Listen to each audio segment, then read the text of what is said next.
Guten Tag, meine lieben Freunde. Ich begrüße euch herzlich zum 5. Podcast, in dem wir wieder ein Stück weiter auf die Wahrnehmung und die Zusammenhänge innerhalb der Gesellschaft eingehen möchten.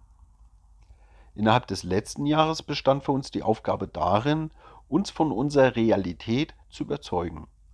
Dazu haben wir zusammen viele optische Eindrücke wahrgenommen. Sie bestimmten unsere Wahrnehmung. Ja, und was haben wir denn gesehen? Landschaften, die fast alle vom Menschen in den letzten Jahrhunderten zu seinen Gunsten verändert wurden. Es ist das, was wir als unsere Heimat betrachten. Bei unseren Beobachtungen der Umgebung sehen wir nur die aktuelle Situation und nicht wie und warum sich die Landschaft genau so entwickelte. Dazu kann man teils in die Geschichte schauen und die Fakten zusammentragen, um sie in einem größeren Kontext zu verstehen. Da wir als Individuum nicht alle komplexen Zusammenhänge erkennen können, sollten wir Menschen versuchen, unser Wissen zu bündeln. Wir haben uns gefragt, unter welchen Bedingungen sind die Landschaften entstanden? Die örtlichen Gemeinschaften bilden das Herz des aktiven menschlichen Handelns. Sie sind essentiell für die Entwicklung der Gesellschaft. Innerhalb der Gesellschaft sind Bevölkerungsgruppen vorhanden, deren Einfluss sich oft über Besitz definiert. Durch die Epochen hindurch gab es die verschiedensten Gesellschaftsformen, die uns knechteten. Seit knapp 500 Jahren ist es das Kapital, welchem wir unterworfen sind.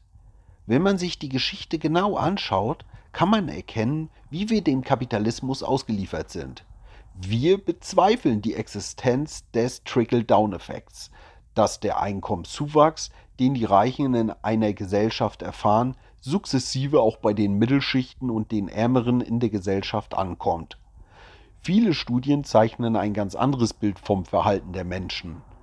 Denn eigentlich entsteht eine ganz andere Dynamik zwischen Arm und Reich. Die Reichen werden eher dominanter, lauter, unhöflicher und prahlen mit ihren eigenen Erfolgen. Sie zeigen weniger Empathie und setzen andere herab. Menschen, die per Zufall reich sind, verhalten sich so, als würden sie es verdienen, reich zu sein. Wenn Menschen die Möglichkeit haben, in verschiedenen Ländern Villen zu besitzen, in die sie sich zur Not zurückziehen können, verschieben sie das zu versteuernde Vermögen ins Ausland. Der Staat müsste Zugriff auf diese Konten der Reichen bekommen.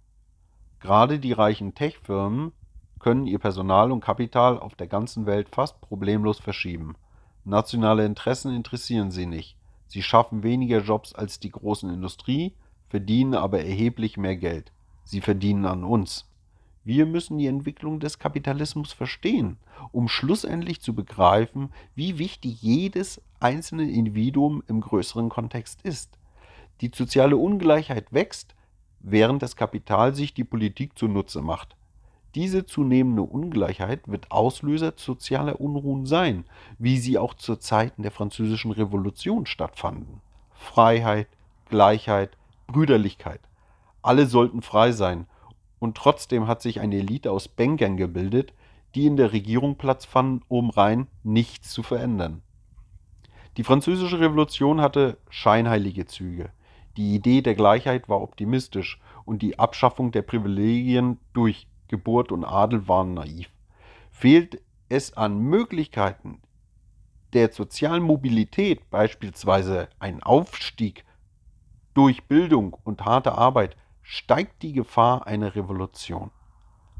Wir planen im 6. Podcast eine Herleitung zum jetzigen Zustand des Kapitalismus, um dann im Podcast 7 tiefergehend eine Vorgehensweise unseres Projekts zu erklären.